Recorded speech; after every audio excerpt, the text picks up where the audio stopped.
I'm Stephanie Blackwood, 29 years old, and 3 years ago my father screamed at me to get out of his house and never come back. With only one suitcase and $200 to my name, I had nowhere to go. Today, I'm sipping coffee on the balcony of my $30 million Malibu mansion, watching the sunrise over the Pacific Ocean. The journey from that doorstep to this balcony wasn't easy, but it changed everything. Before I dive into how I went from homeless to homeowner of a beachfront paradise, drop a comment letting me know where you're watching from, and hit that like and subscribe button to join me on this journey of turning pain into power. I grew up in a middle-class neighborhood in Denver, Colorado. Our house wasn't anything special, for bedrooms, faded blue siding, and a yard just big enough for a swing set. But for my father, Frank Blackwood, that house represented failure. He'd always dreamed bigger, talked bigger, and blamed everyone else when reality didn't match his expectations. Dad worked as a sales manager for a manufacturing company. He wasn't bad at his job, but he wasn't exceptional either. That mediocrity ate at him daily, turning him into a pressure cooker of resentment that would eventually explode on anyone nearby, usually me. He'd come home, loosen his tie, and immediately find something to criticize. The house wasn't clean enough. Dinner wasn't ready on time. My grades weren't perfect enough. Stephanie, he'd say, examining my report card with a 98% on a calculus test, what happened to the other 2 points? Never mind that I had the highest score in the class. In Frank Blackwood's house, excellence was the minimum expectation. My mother, Grace, was beautiful in that quiet, understated way. She had warm brown eyes that crinkled at the corners when she smiled, which became increasingly rare as the years went by. Mom had been an art teacher before marrying Dad, but he convinced her to quit when my brother Jason was born. A Blackwood wife doesn't work, he declared, as if bestowing some great honor upon her. I watched over the years as her artistic spirit slowly withered under his control. She loved us fiercely, but silently. When Dad would rage, she'd wait until he stormed off, then slip into our rooms with a gentle touch and whispered encouragement. "This will pass," she'd say, but we both knew it never really did. She was the buffer between his anger and us, absorbing the worst of it herself. Looking back, I realized she was trapped in her own way, financially dependent and emotionally manipulated into believing she couldn't survive without him. Then there was my brother Jason, 2 years older and the golden child. He played football, got decent grades, and most importantly, worshipped our father. He followed Dad's blueprint without question: business degree, corporate job, marrying his college girlfriend Heather before they'd even figured out who they were as individuals. Dad beamed with pride at everything Jason did, while finding fault with everything I pursued. I discovered computers when I was 12. My grandmother Lillian, Mom's mother, and the only person who ever stood up to my father, gave me a refurbished laptop for my birthday. Dad was furious, calling it a distraction from real studies, but Grandma Lillian held firm. "The girl has a mind of her own, Frank," she said during one of their tense standoffs in our living room. And thank God for that. That computer became my escape. While other kids my age were at the mall or watching TV, I was teaching myself to code. I started with simple HTML, building basic websites about things I loved, astronomy, mystery novels, even a fan page for my favorite band. Then I moved on to JavaScript, Python, and eventually app development. The logic of coding made sense to me in a way human emotions often didn't. There was a clarity to it: either your code worked or it didn't. No mind games, no shifting expectations. School came easily to me. I maintained a 4-point GPA without much effort, which somehow made my accomplishments worth less in my father's eyes. "Natural talent without hard work is wasted potential," he'd lecture, completely blind to the hours I spent hunched over my laptop, learning skills that would eventually make me millions. My 16th birthday stands out as particularly painful. I just completed my first real app, a simple tool that helped organize study notes and automatically generated flashcards from them. It wasn't revolutionary, but I'd built it from scratch, and a few hundred students at my high school were already using it. I was bursting with pride when I showed it to my family at dinner.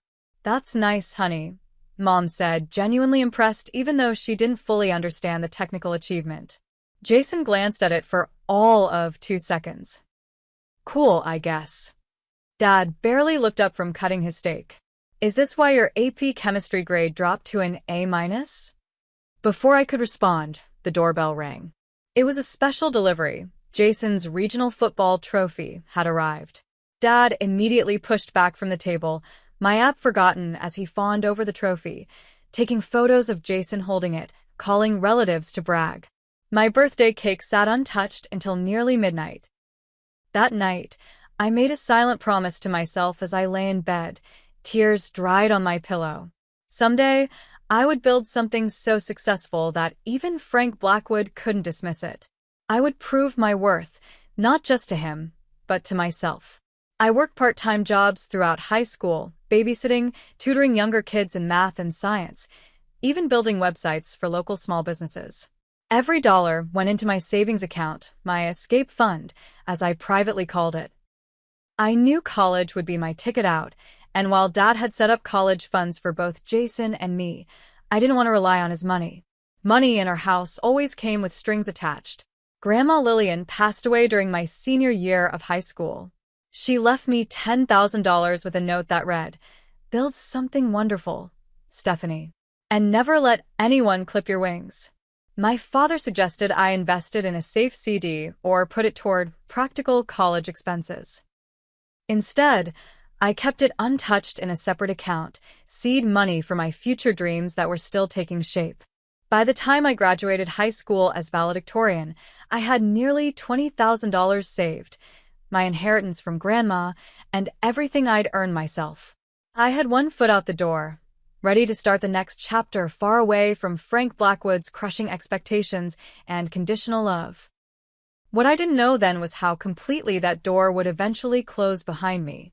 When my acceptance letter from UCLA arrived, offering a substantial scholarship for computer science, I felt like I could finally breathe. Los Angeles was over 1,000 miles from Denver, far enough that I could create my own identity away from my father's shadow. Dad, predictably, was disappointed with my choice. Computer science? He scoffed, waving the acceptance letter like it was a parking ticket. Blackwoods are business leaders, not tech support. Northwestern accepted you for business. That's where you should go. I don't want to study business, I replied, summoning courage from somewhere deep inside. I want to build things. His face hardened into that familiar mask of disapproval. You're making a mistake. But it's your future you're ruining, not mine. Those words followed me to California, an unwelcome companion to my fresh start. Despite the substantial scholarship, college was still expensive. My savings helped, but I needed to work throughout my time at UCLA to make ends meet. I took a job at the campus IT help desk and picked up freelance web design projects whenever I could. The schedule was brutal, classes all day, work until late evening, then studying and coding projects until the early morning hours. My roommate freshman year, Tara Mitchell, quickly became my closest friend. She was studying digital marketing and had a vibrant personality that balanced my more analytical nature. Tara grew up in San Francisco with parents who owned a successful restaurant chain. Unlike me, she had unwavering family support, both emotional and financial. "Your dad said what?" she gasped one night after I recounted a particularly discouraging phone call home. "That's not tough love, Steph. That's just being a jerk." Hearing someone else call out my father's behavior was oddly validating. In Denver, everyone thought Frank Blackwood was a pillar of the community, successful, charitable, involved in local politics. No one saw what happened behind closed doors. By sophomore year, Tara and I were inseparable. We moved off campus to a tiny apartment with mismatched furniture and questionable plumbing, but it was ours. One night, over cheap wine and takeout Chinese food, we hatched the idea for our first business venture, an app that would help college students find last-minute deals at local restaurants. "Think about it," Tara said, gesturing with her chopsticks. "Restaurants have slow nights and excess food.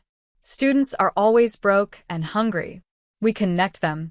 Food saver," I suggested, the concept already taking shape in my mind. We could use geolocation to show deals nearby, and restaurants could post in real time when they need to move inventory. For the next 6 months, we poured every spare minute into developing FoodSaver. I handled the technical side, coding between classes and during slow periods at work. Tara built relationships with local restaurant owners, convincing them to try our platform once it launched. We were fueled by ramen noodles, caffeine, and the intoxicating belief that we were building something that mattered. The Thanksgiving break of junior year, I flew home to Denver with a working prototype of FoodSaver to show my family. I'd practiced my pitch during the entire flight, imagining, foolishly, that my father might finally see my potential. The dinner started pleasantly enough. Mom had prepared all the traditional dishes, and even Jason seemed in good spirits, sharing stories about his new job at an investment firm. When conversation lulled, I pulled out my phone.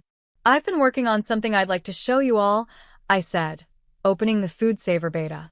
It's an app that connects restaurants with excess inventory to budget-conscious consumers. Mom leaned forward with interest. "That sounds clever, honey." I walked them through the user interface, explaining how both businesses and customers would benefit. Jason asked a few surface-level questions about the business model. And then my father cleared his throat.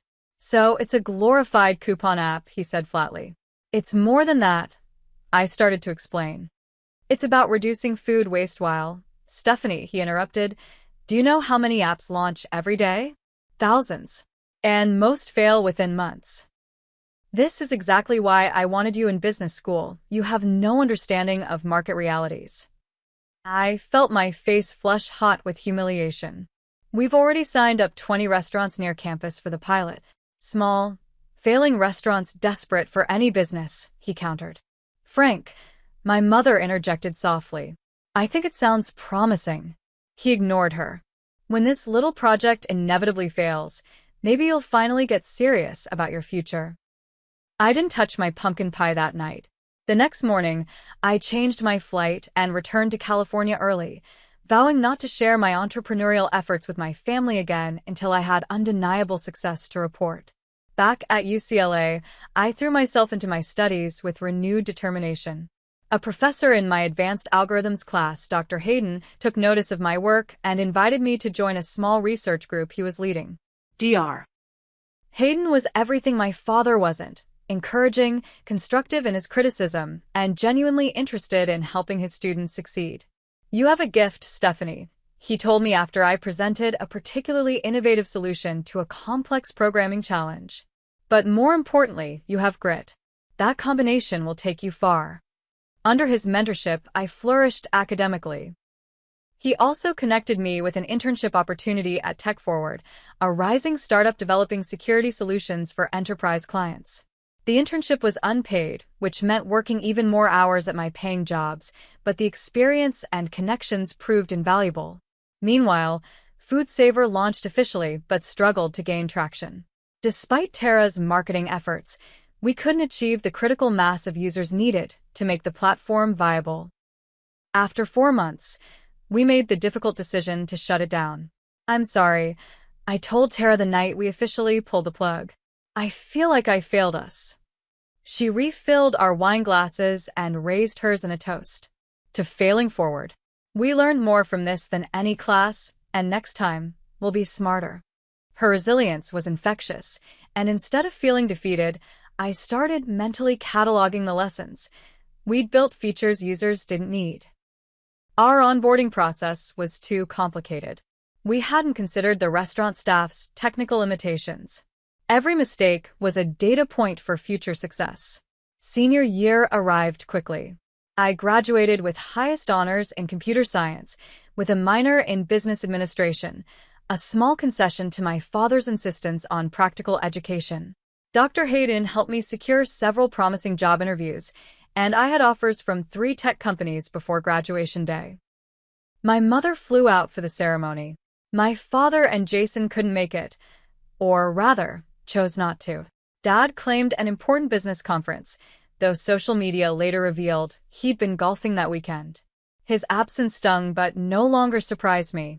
"He is proud of you," Mom insisted as we shared a celebratory dinner afterward. "He just doesn't know how to show it." I nodded, not wanting to argue. But I'd stopped believing that particular fairy tale long ago. The recession hit shortly after graduation. 2 of my job offers were rescinded as companies implemented hiring freezes. The third offered a significantly reduced salary that wouldn't cover living expenses in Los Angeles. With my savings dwindling and student loans looming, I made the difficult decision to temporarily move back to Denver while regrouping. "It's just for a few months," I assured Tara as we hugged goodbye. "Just until the economy stabilizes." "Promise you won't let your dad crush your spirit," she replied, knowing exactly what I was walking back into. Promise. This time, I'm going on my terms. I couldn't have known then how drastically those terms would change, or that my next exit from my father's house would be permanent. Moving back into my childhood bedroom at 22 felt like failure, despite the economic realities that made it necessary. I took a job at a local tech company, several rungs below the positions I'd been offered before the recession, but it paid the bills and kept my skills sharp. Every evening after work, I continued developing my own projects, determined that this setback would be temporary. Dad implemented house rules. Within days of my return: curfew, chore assignments, mandatory family dinners. It was as if he was trying to reset our relationship to when I was 16, erasing my college degree and adult status. I bit my tongue and complied, reminding myself that every saved dollar meant freedom coming sooner. The tension built slowly over months. Dad would make subtle digs about my career choices during dinner. I'd respond with calm facts about the tech industry's growth potential. Mom would anxiously change the subject. Jason, who visited regularly with his wife Heather, would smirk silently at the familiar dynamic. "Technology is a bubble," Dad declared one Sunday dinner. "All these app companies with billion-dollar valuations and not a penny in profit. It's not sustainable." "Actually," I countered, unable to help myself, "tech showed the strongest recovery after the recession. The company I'm working for just posted record quarterly profits." He waved dismissively. "You're answering support calls. Hardly the cutting edge." "For now," I said. "I'm also developing my own security application. I have meetings with 2 potential investors next month." His eyebrows raised slightly, the closest he ever came to showing interest in my work. "What kind of security application?" For a moment, I felt a flicker of hope. Maybe this time would be different. I explained my concept: a user-friendly encryption system for small businesses that couldn't afford enterprise-level security solutions, but handled sensitive customer data. "Sounds complicated," he said finally. "Most small business owners can barely use email. They won't understand the value." "That's exactly the problem I'm solving," I pressed. "Making advanced security accessible to non-technical users." He shook his head. "You need to focus on climbing the ladder at your current job. Prove yourself there before chasing fantasies." I clenched my jaw and fell silent. The familiar disappointment settled in my stomach like a stone. The catalyst, when it finally came, was something trivial. On a Tuesday evening in June, I came home later than usual. A bug in my application had kept me at the office until 9, and I'd texted Mom that I'd missed dinner. When I walked through the door, Dad was waiting in his armchair, like a judge ready to pass sentence. "Your mother kept dinner waiting for an hour," he said without greeting. I texted that I'd be late. There was an issue at work I needed to fix. "At your real job or your imaginary company?" His tone was razor sharp. I took a deep breath. "Dad, I'm working on something important. Something that could change everything for me." "What you're doing," he said, standing up, "is living in a fantasy world.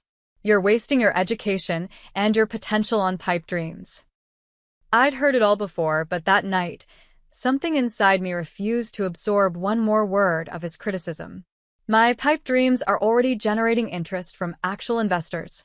People who understand technology see the value in my work, even if you can't. His face darkened. "Watch your tone, young lady. As long as you live under my roof, I follow your rules." "I know. And I have been. But that doesn't give you the right to dismiss everything I'm passionate about." "Passionate?" He scoffed. "Passion doesn't pay bills. Practical career choices do. Your brother understood that." He's already being considered for a management position while you're still playing with computers. I'm not playing with anything. I'm building a business. And comparing me to Jason doesn't work anymore. We're different people with different skills. Mom appeared in the doorway, anxiety written across her face. Dinner's in the oven if you're hungry, Stephanie. The problem, Dad continued as if she hadn't spoken, is that you've always thought you were too smart to listen to advice. Your grandmother filled your head with nonsense about following your dreams, and look where it's gotten you. Back in your childhood bedroom at 22. The mention of Grandma Lillian ignited something fierce inside me. Don't bring her into this. At least she believed in me. And I don't. Who paid for your education? Who put a roof over your head? Who's supported you your entire life? Supported me? I laughed incredulously. You've criticized every choice I've ever made. Nothing I do is ever good enough for you. Because you consistently make poor choices. His voice rose. You chose the wrong degree, the wrong career path, and now you're wasting time on a business idea that will never succeed. Jason and Heather had arrived for an impromptu visit during our argument, standing awkwardly in the hallway. Maybe we should come back another time, Jason suggested. No, stay, Dad said.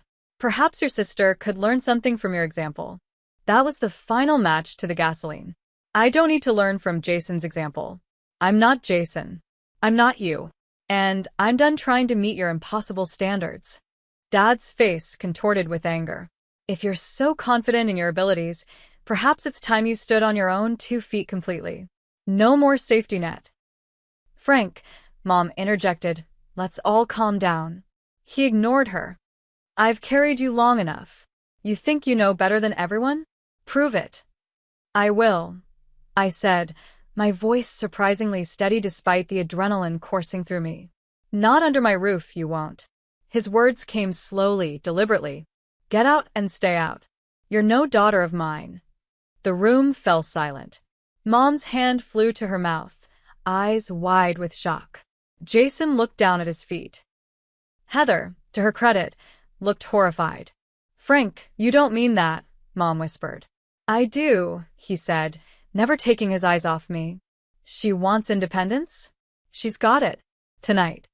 I stood perfectly still, absorbing the full impact of his words. The pain was breathtaking, a physical ache radiating from my chest. But beneath the pain was something unexpected. Relief. The pretense was over. The conditional love had finally shown its true face. Fine, I said quietly. I'll pack my things. Stephanie, no. Mom pleaded, tears streaming down her face. Frank, stop this right now. But it was too late. Something had broken between us that couldn't be repaired with apologies or time. I walked upstairs to my room, pulled out my largest suitcase, and began methodically packing essentials. Clothes, toiletries, my laptop and equipment, important documents. The rest, childhood mementos, books, old photos, would have to stay behind. Mom appeared in my doorway, frantic. Don't go. He'll calm down. He always does. I zipped the suitcase closed. This isn't about his anger, Mom. This is about me finally accepting that nothing I do will ever be enough for him. And I can't live like that anymore. Where will you go? She asked, her voice small. I'll figure it out. I hugged her tightly, memorizing the smell of her perfume. I'll be okay. I promise.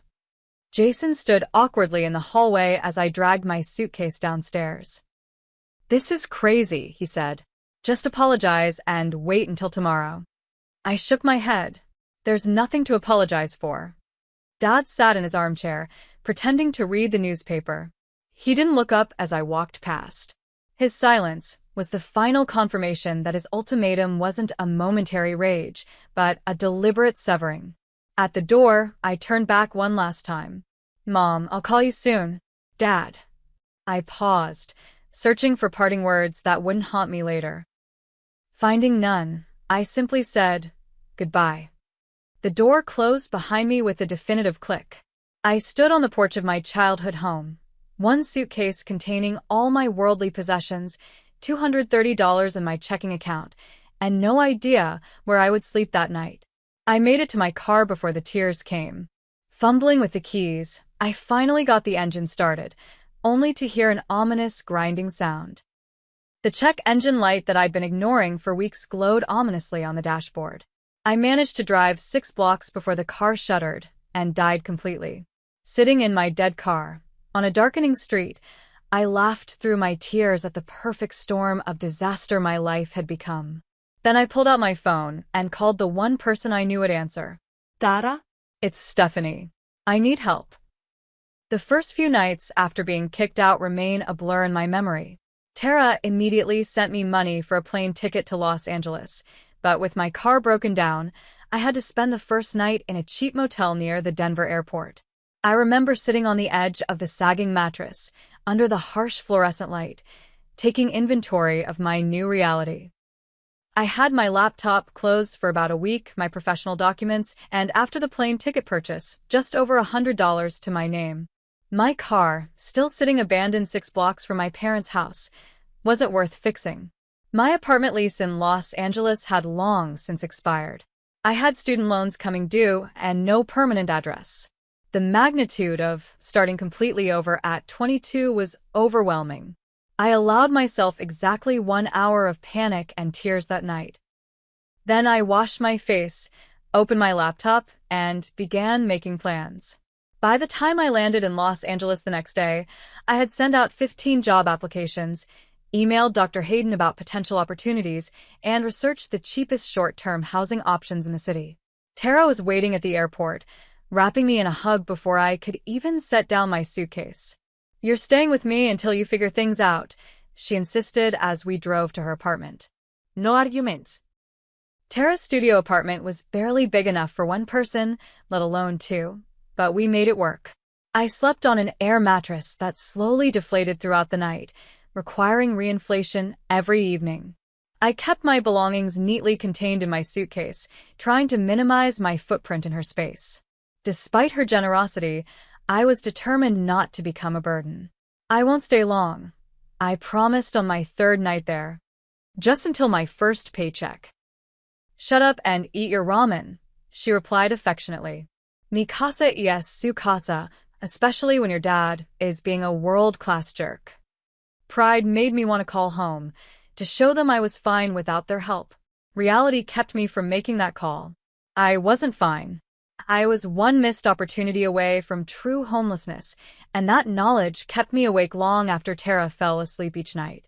A week after arriving in LA, I got an email from Dr. Hayden that changed everything. His former colleague needed a junior developer at a cybersecurity firm, and he'd recommended me.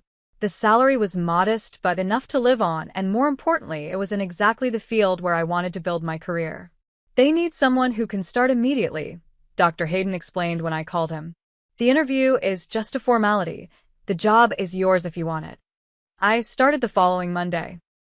The company, SecureLink Solutions, was small but growing, with a client list that included several Fortune 500 companies.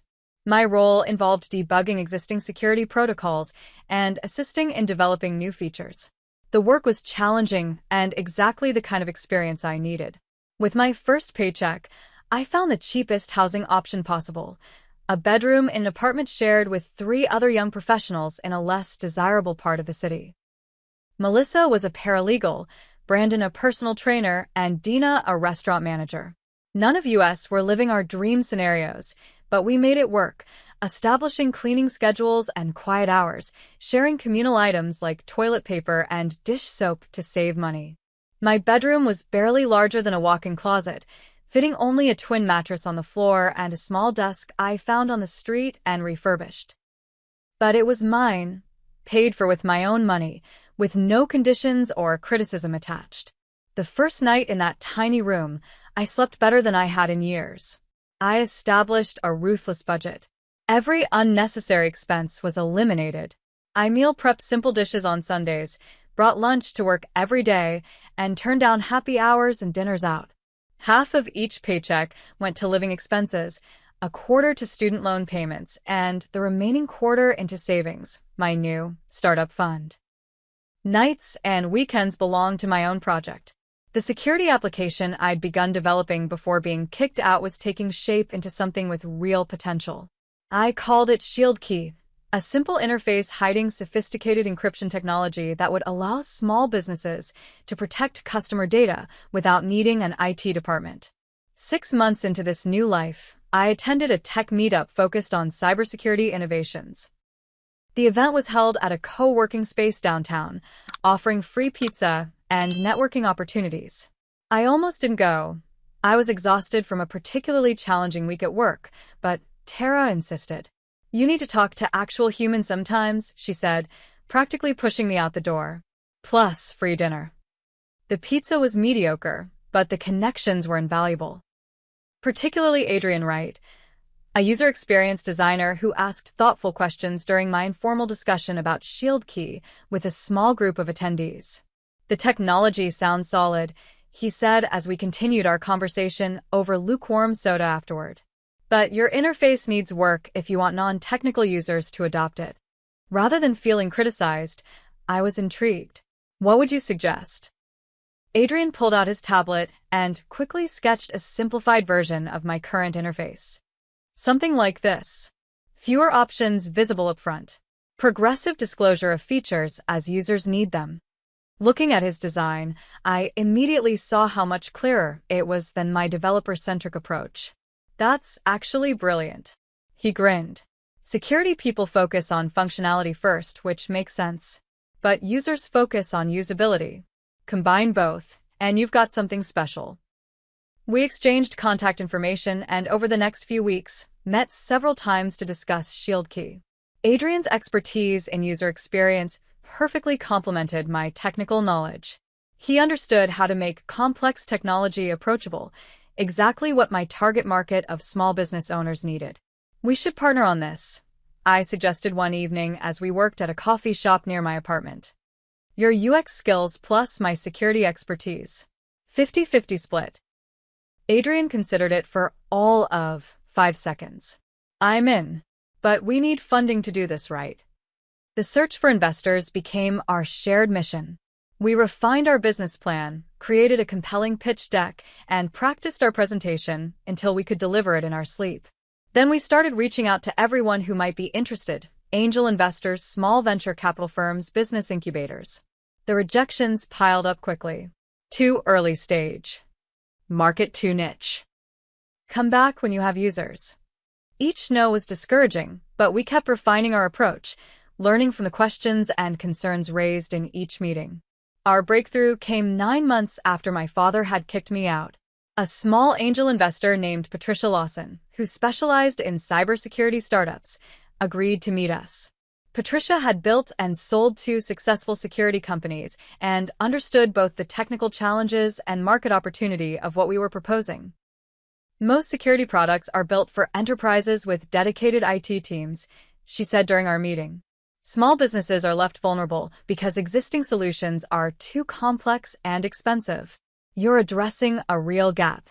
After 3 follow-up meetings and extensive due diligence, Patricia offered us $150,000 in seed funding in exchange for a 15% equity stake.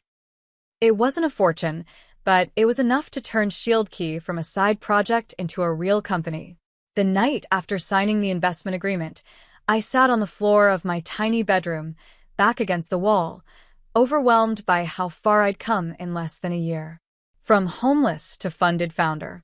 From rejected daughter to emerging entrepreneur. I called my mother for the first time since leaving Denver. "Stephanie." Her voice was cautious, as if she couldn't quite believe it was me. "Are you okay? Where are you?" "I've in la, Mom." "And I'm more than okay." I told her about SecureLink, about Shield Key, about the investment. She listened quietly, occasionally making small sounds of surprise or approval. "That's wonderful, honey," she said when I finished. "I always knew you would do something special." "Is Dad there?" I asked, hating how small my voice sounded. Her hesitation told me everything. "He's still processing things." "Give him time." I swallowed my disappointment. "Tell him about the investment if you want. Or don't. It doesn't matter anymore." But it did matter. Despite everything, some childish part of me still wanted his approval. Still wanted him to say he had been wrong about me. I just wasn't willing to sacrifice my self-respect to get it anymore. With funding secured, Adrian and I took the leap.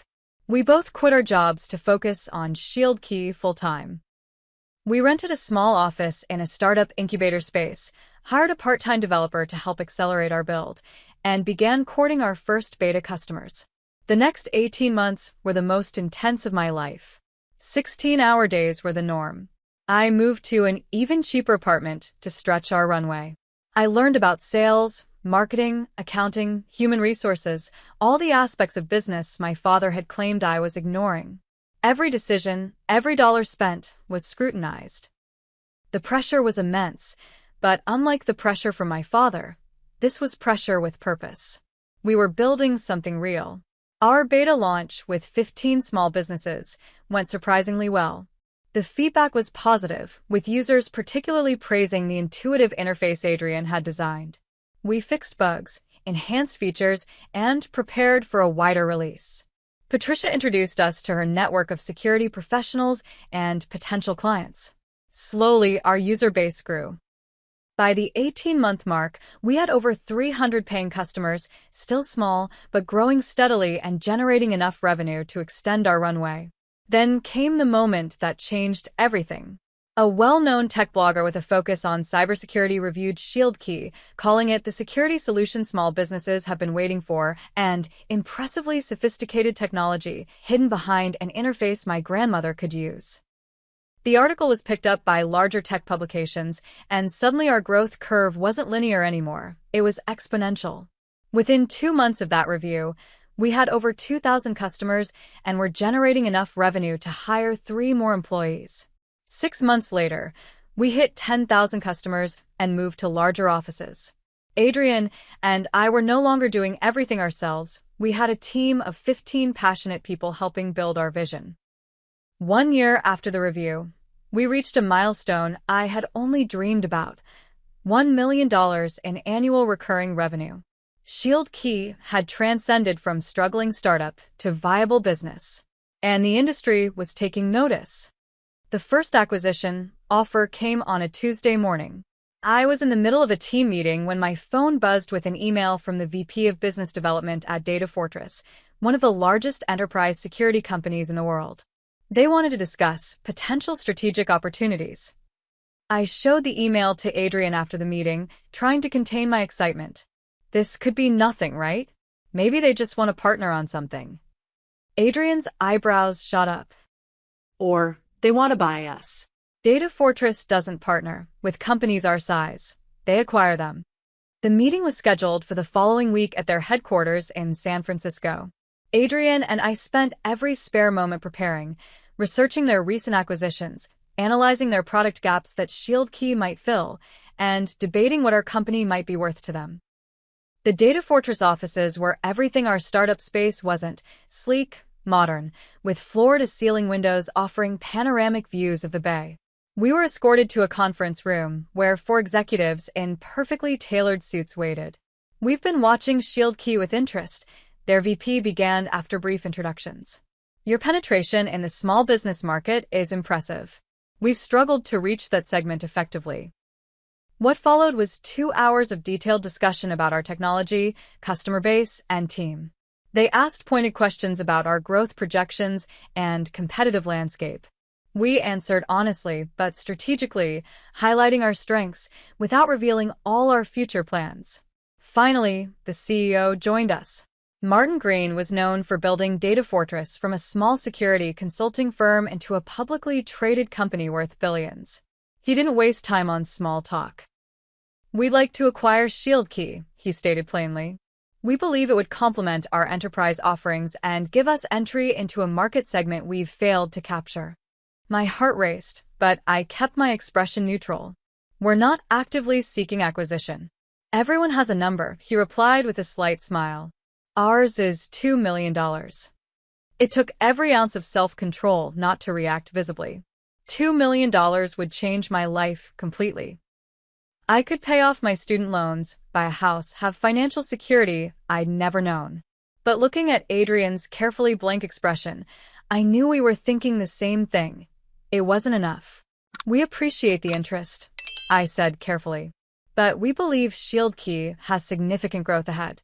2 million doesn't reflect our current value, let alone our future potential. Martin nodded, unsurprised. Think about it. The offer stands for 2 weeks. On the flight back to Los Angeles, Adrian and I dissected every moment of the meeting. 2 million is insulting, he said. We're already generating close to 1 million in ARR, growing at over 20% month over month. I agreed. But the fact that Data Fortress is interested at all validates everything we've built. Others will follow.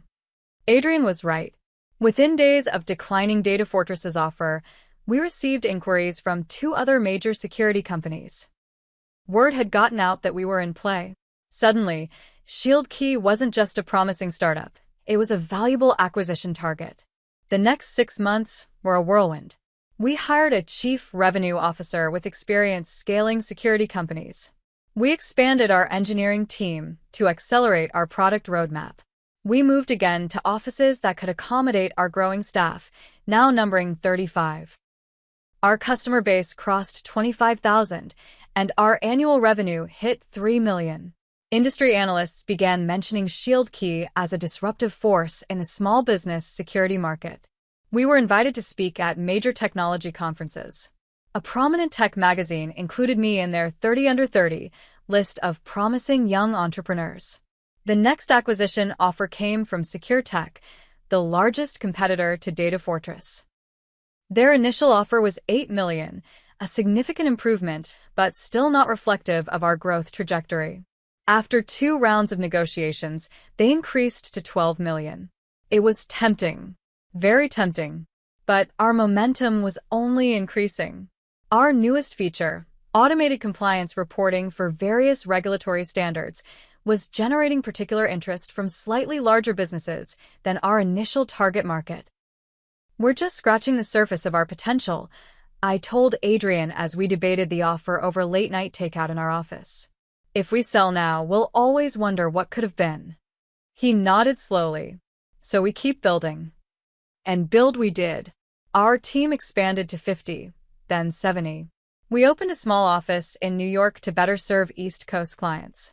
Our annual recurring revenue passed $10 million, a milestone that seemed impossible just 2 years earlier. The tech press began running profiles of our company, often focusing on my personal journey from college graduate to successful founder. I gave interviews selectively, always redirecting attention to our product and team rather than my backstory. I never mentioned being kicked out by my father or the hardships of those early months. That pain was still too personal to share publicly. 3 years after being thrown out of my childhood home, I received an email that changed everything again. The subject line was simple: acquisition discussion. Privacy Guard. Privacy Guard was the undisputed giant in our industry, a publicly traded company with over $5 billion in annual revenue and the most respected name in data security. Their CEO wanted to meet personally. The meeting took place at their headquarters in Silicon Valley. Unlike the Data Fortress meeting, this one started with the CEO himself, James Wilson, a legendary figure in tech who had built Privacy Guard from startup to industry leader. I rarely do these meetings personally, he said after we were seated in his surprisingly modest office. But I've been following ShieldKey's progress with interest. You've accomplished something remarkable, making enterprise-grade security accessible to businesses that previously couldn't afford or manage it. We spent the first hour discussing not financials but vision, where we saw ShieldKey evolving, how we thought about the future of security for small businesses, what challenges we found most pressing in the industry. Our philosophies align, James said finally. Which brings me to why I asked for this meeting. We want to acquire ShieldKey and make it Privacy Guard's small business division. You and Adrian would join our executive team, leading this division with significantly more resources than you currently have. I glanced at Adrian before asking, "What are you thinking in terms of valuation?" James didn't hesitate. $75 million.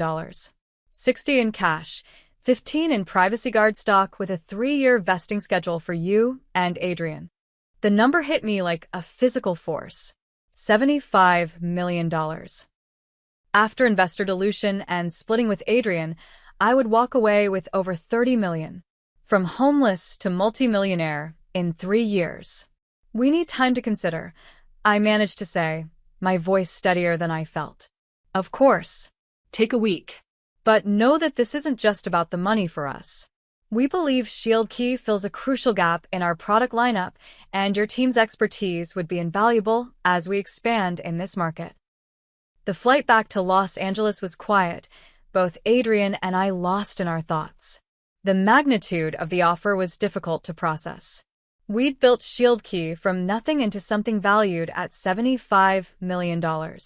After extensive discussions with our board, our lawyers, and each other, we decided to accept PrivacyGuard's offer. The acquisition would give our technology the reach and resources to help far more businesses than we could achieve independently. Our team would remain intact, and Adrian and I would have the opportunity to continue leading our vision, but with vastly more support. The day the acquisition closed, I sat alone in my office after everyone had left for the celebration party. I opened my banking app and watched as my portion of the proceeds, $32 million after all deductions, appeared in my account. The number seemed surreal, disconnected from reality.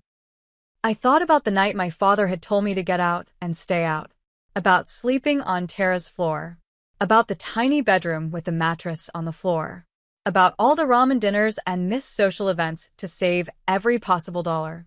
Then I called a real estate agent. I'm interested in purchasing a house in Malibu, I said. My budget is around $30 million. 2 weeks later, I signed the papers on a modern glass and steel mansion perched on a cliff overlooking the Pacific Ocean. 5 bedrooms, 7 bathrooms, an infinity pool that seemed to merge with the horizon, and floor-to-ceiling windows that filled every room with light and ocean views. The price tag, $28 million. It was extravagant. Possibly irresponsible. Definitely more house than I needed. But standing on the balcony that first evening, watching the sunset paint the sky in shades of orange and pink, I felt something I hadn't experienced in years. Peace. I had proven my father wrong in the most definitive way possible. I had built something valuable. I had succeeded on my own terms. And now I had a home where no one could ever tell me to leave. The first month in my Malibu mansion felt like living in a dream. I would wake up each morning to sunlight streaming through floor-to-ceiling windows, the endless blue of the Pacific Ocean stretching to the horizon. The house was almost comically large for one person.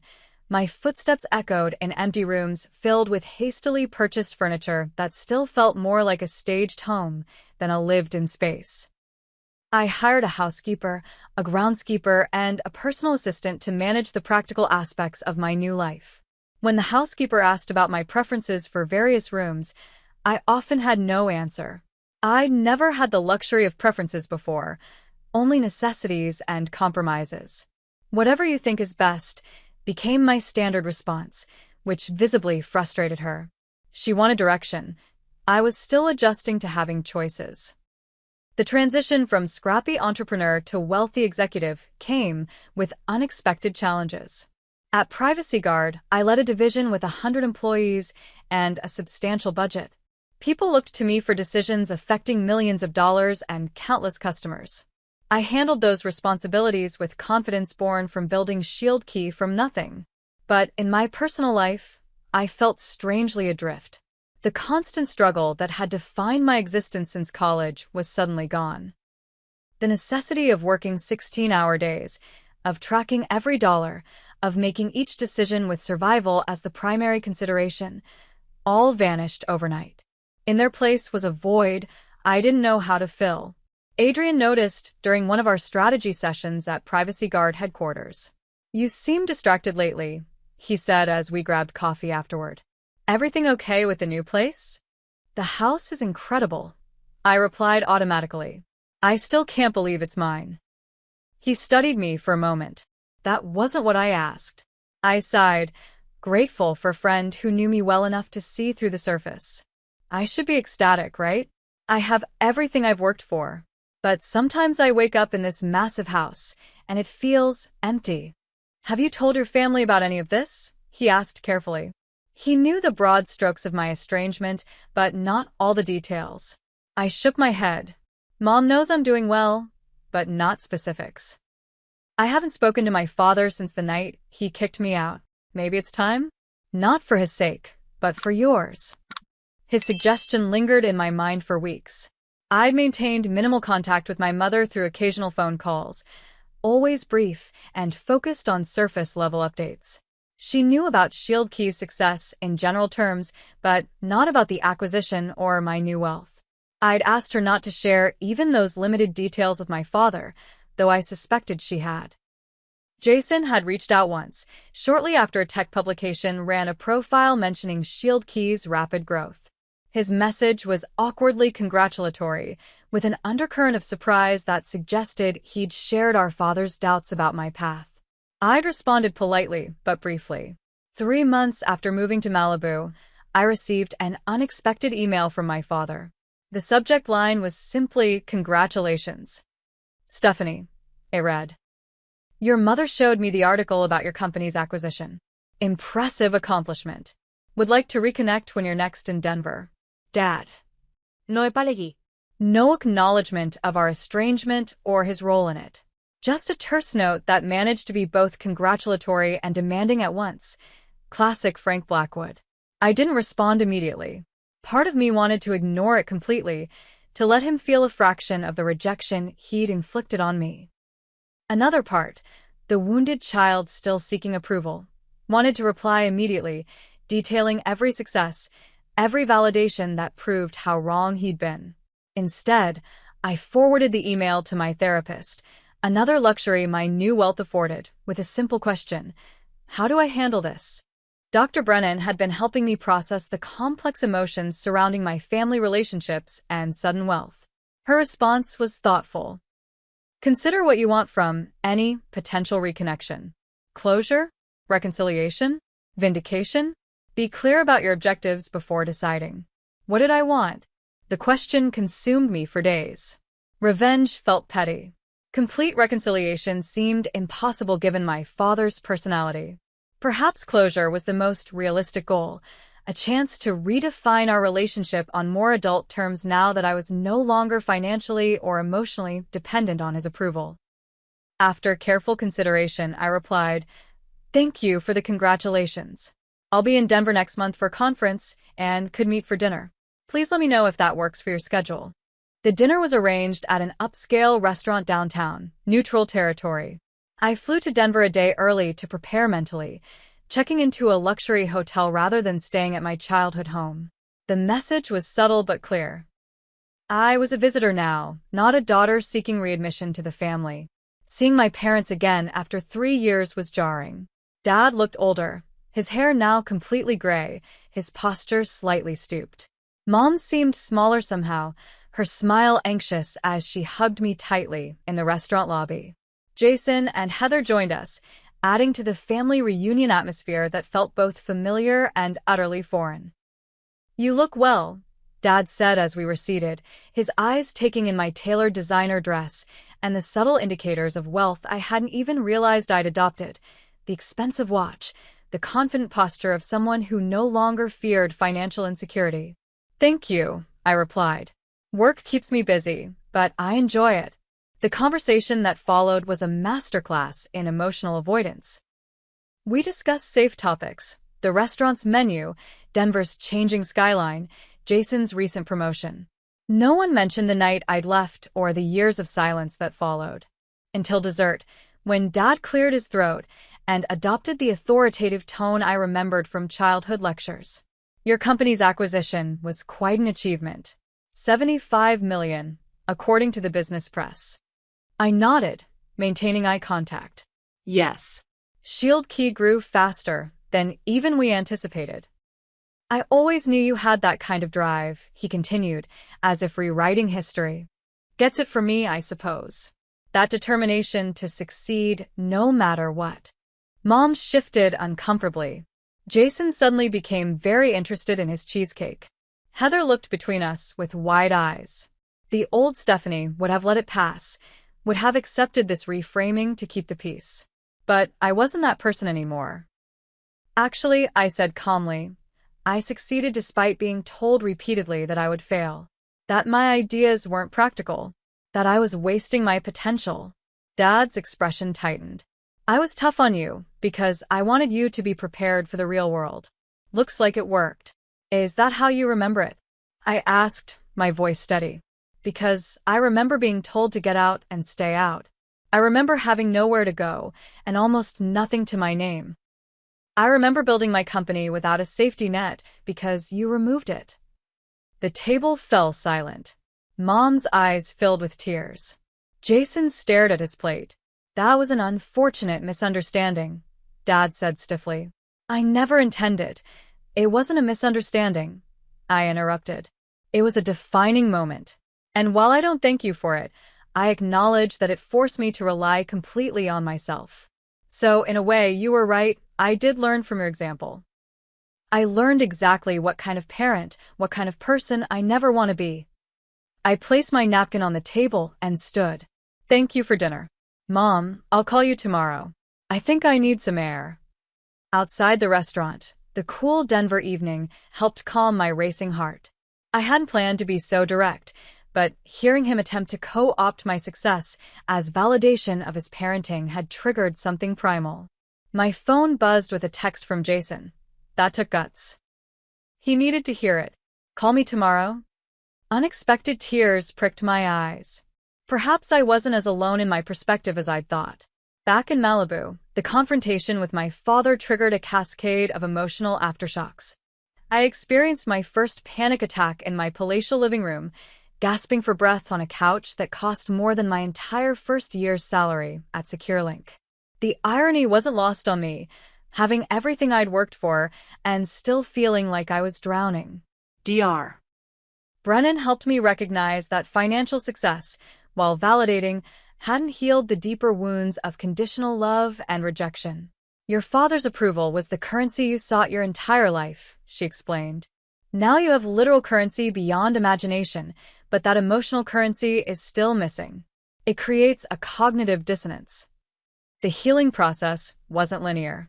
There were days when the emptiness of my beautiful house felt overwhelming. Other days when the view of the ocean filled me with genuine peace and gratitude. Gradually, I began to make the space truly mine, replacing generic furnishings with pieces that reflected my personal taste, converting one of the unused bedrooms into a home office where I could work on new ideas. I established the Blackwood Foundation, focused on supporting young women in technology with mentorship and seed funding. The foundation gave purpose to my wealth beyond personal comfort, allowing me to create the support system I wished I'd had during those early struggling days. 6 months after the Denver dinner, my mother visited Malibu alone. Seeing her reaction to my home, the genuine happiness in her eyes as she explored each room, helped me see my success through a different lens. Not as vindication against my father, but as an achievement worth celebrating for its own sake. I always believed in you, she said as we sat on the terrace watching the sunset. Even when I didn't stand up to your father the way I should have. I hope you know that. I know, Mom, I replied, and was surprised to realize I meant it. Her failings as a protector didn't negate her love, complicated as it was by her own limitations. She stayed for a week, longer than we'd spent together since I left for college. In that time, we began rebuilding our relationship as adults, not mother and dependent daughter, but two women with shared history and genuine affection. Jason and I reconnected as well, our adult relationship healthier than our competitive childhood dynamic. He visited with Heather and their newborn son, my nephew Thomas.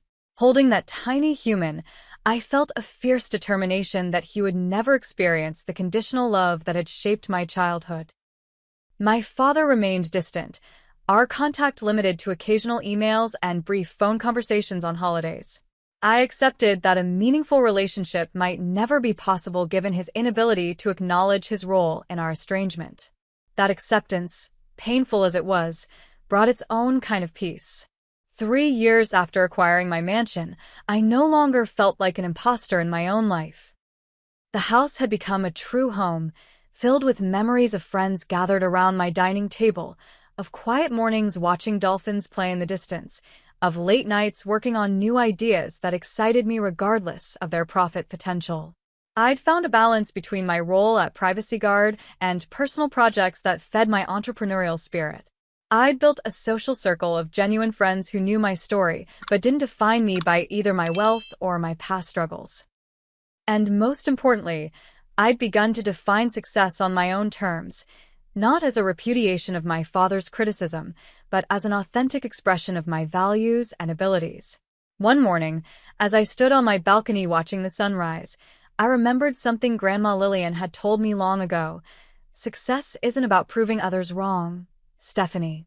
It's about proving yourself right.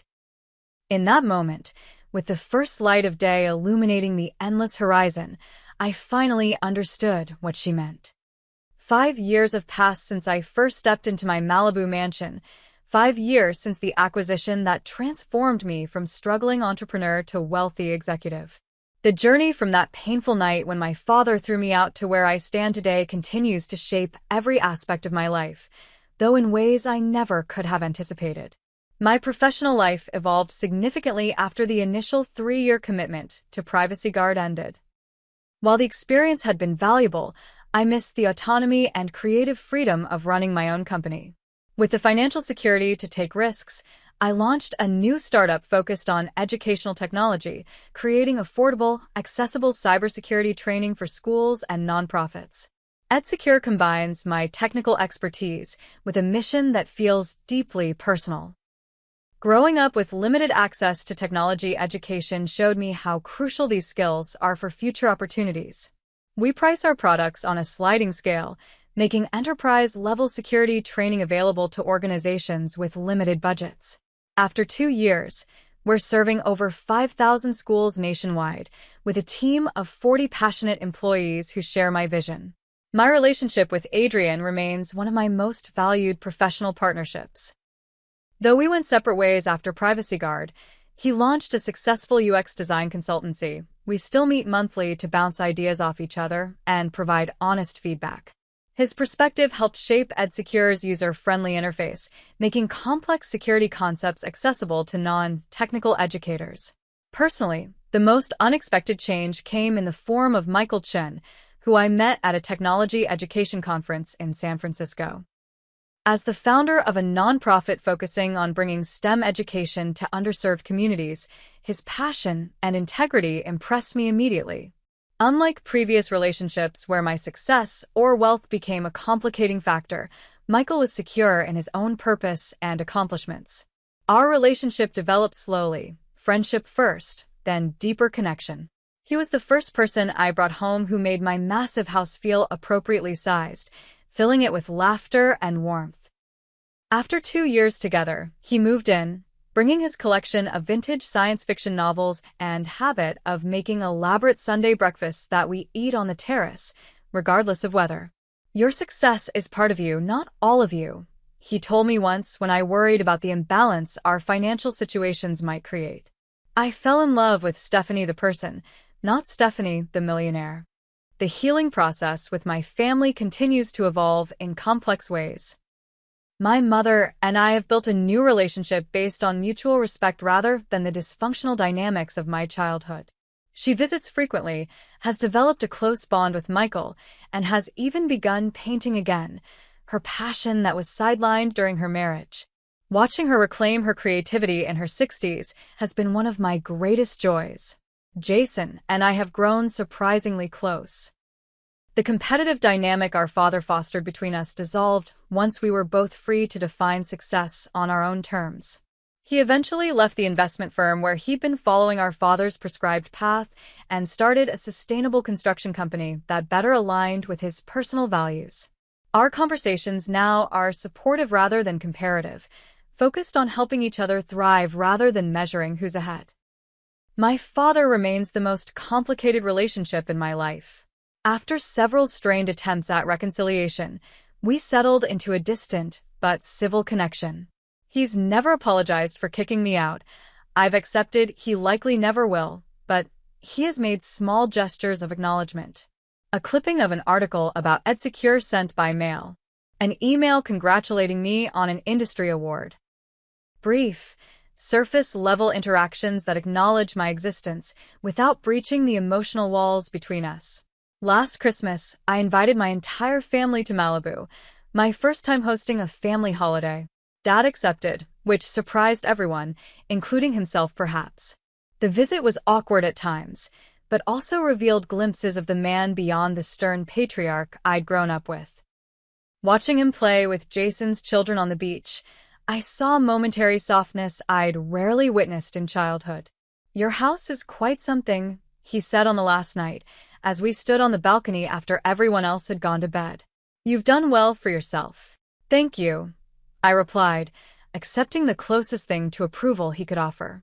"I still think business school would have been a more direct path," he added, unable to resist a small criticism. I smiled, no longer wounded by his inability to fully embrace my choices. "Maybe, but this was my path." He nodded, and we stood in silence, watching the moonlight on the ocean. Not reconciled, not healed, but at peace with our differences in a way that would have seemed impossible 5 years ago. One of the most meaningful aspects of my journey has been the opportunity to mentor young women facing similar family pressures around their career choices. Through the Blackwood Foundation, I've worked with dozens of aspiring female entrepreneurs, providing not just funding but the emotional support and validation I lacked at their stage. Lily Ramirez, our first grant recipient, recently sold her healthcare application to a major medical technology company. At the celebration dinner, she raised a toast that brought tears to my eyes. To Stephanie, who believed in me when my own family said tech wasn't for girls from East LA. "You didn't just fund my company, you showed me what was possible by living it yourself." Her words crystallized something I've come to understand. Our greatest impact often comes not from our direct achievements, but from how they create possibility in others' minds. Last month, I visited Grandma Lillian's grave in Denver for the first time since her funeral. I brought yellow roses, her favorite, and sat beside the simple headstone for over an hour. I told her about the mansion, about EdSecure, about Michael, and the foundation. I thanked her for the computer that started everything, but more importantly, for being the one person who saw me clearly when I couldn't yet see myself. "You were right," I whispered before leaving. "I did build something wonderful." The lessons of my journey continue to reveal themselves daily. I've learned that resilience isn't just about surviving hardship, but about maintaining your core self through both struggle and success. That true wealth isn't measured in square footage or bank balances, but in relationships that celebrate your authentic self. That sometimes the people who should love you most fail spectacularly, and that's about their limitations, not your worthiness. Most importantly, I've learned that being told to get out and stay out, while devastating in the moment, forced me to find my own path in ways that comfort never would have. The mansion isn't a victory over my father's rejection. It's a testament to the strength I found when that rejection pushed me to rely completely on myself. The view from my terrace still takes my breath away, especially at sunrise when the entire ocean seems illuminated from within. But now I understand that the peace I feel watching those sunrises comes not from what I own but from who I've become. Someone who finally believes in her own worth, regardless of external validation or criticism. If there's one message I could share with anyone facing rejection or family wounds similar to mine, it's this: the people who can't see your value don't determine your worth. Their limitations aren't your destiny. The path forward may be harder without their support, but the strength you'll develop by relying on yourself will carry you further than their approval ever could. Life will always contain both pain and beauty. True resilience isn't avoiding the pain, it's learning to build a meaningful life that encompasses both, using even the deepest hurts as foundation stones for something authentic and purposeful. Have you ever experienced a rejection that ultimately pushed you towards something better? Or found strength in yourself that you didn't know existed until circumstances forced you to find it? Share your story in the comments below. Our collective journeys of resilience can inspire others who might be in that painful, kicked-out stage right now. Don't forget to like this video, subscribe to my channel for more stories of transformation, and share with someone who might need to hear that their current struggles could be the foundation of future strength. Thank you for listening to my story, and remember, sometimes the door that closes behind you is opening the way to a view you never imagined possible.